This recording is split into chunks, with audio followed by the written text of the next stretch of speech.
Hello, and welcome to the Create Better Health Nutrition series. This is going to be our last episode, and it's going to be over recommendations and review. Starting off, as one of our general recommendations, we're looking at how to make smart choices, which has been a theme in one of our previous episodes. The basis for our nutrition series is primarily the My Plate. So, the My Plate is how we set out to have a balanced diet. Good guidelines to implement into your diet is to try and eat a variety of colorful fruits and veggies because whenever you have a lot of colors, typically that means that you're going to get a lot more nutrients because every different color means that different fruit or vegetable has a different type of nutrients. As well as making half of your grains whole grains at least. Ideally, more than half of your grains. If all of your grain consumption could be whole grains, that would be great.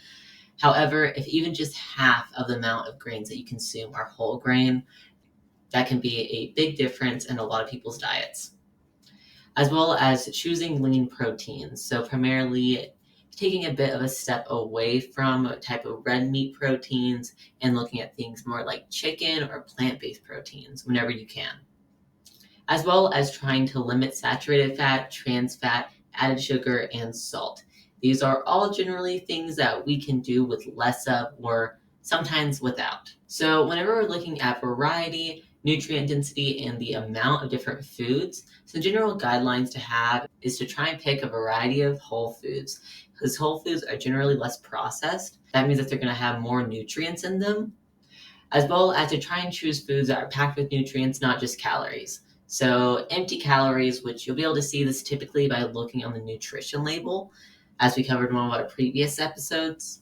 Whenever you look at the nutrition label, try and compare how many calories the serving size is compared to how much nutrients the food actually has. Because empty calories are just going to make you hungry again. It's not going to actually fuel your body in the ways that your body needs to be fueled. Next one is to eat the right amount of food to match your daily calorie needs. This does not mean that you need to start calculating your calories every day or anything like that. It just means that knowing generally about what your calorie needs are and trying to make sure that you're eating food that aligns with that. So not eating too little and not eating way too much. And with that, making sure that you're watching your portion sizes. Then, of course, visit myplate.gov to learn more. It's a great resource for looking at different things regarding meal planning, more information about the things that we've talked about in these episodes, and generally has a lot of great stuff. Generally, people over the age of 2 should keep added sugar to less than 10% of their daily calories. So, for example, 10% of a person's calorie diet, which say is 2,000. That would be about 12 teaspoons of added sugar daily, which that sounds like it's quite a bit, which if you were eating 12 teaspoons of sugar, that would feel like quite a bit of sugar, and you probably should not do that.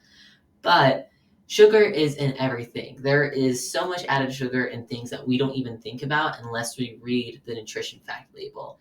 It's in things like bread and ketchup, certain frozen foods. So it's very important to look at where exactly your sugar is coming from, and maybe switching over to some whole foods would also help lower that number.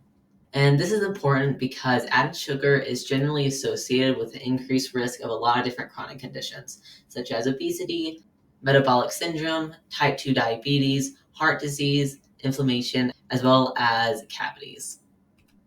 And then on to saturated fats. So generally, you want to make sure that less than 10% of your daily calories come from saturated fat. So the same thing as with sugar. You want to keep it relatively low in what your overall diet is every day.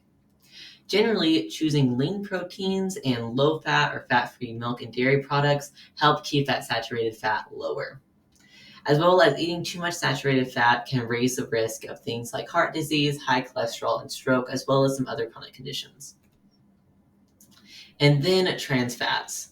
So generally, no trans fats in anyone's diet is the way to go. As of 2020, trans fats are no longer used in food products in the USA, or at least they're not supposed to be. Trans fats used to be in things like processed foods, like cookies, crackers, and pastries. So you want to look out for trans fat on nutrition fact labels, as well as look out on any sort of nutrition fact label for hydrogenated oils, because those are trans fats. All right, so that is all for our nutrition course. Thank you so much for watching. We did it, and I hope that you learned something useful.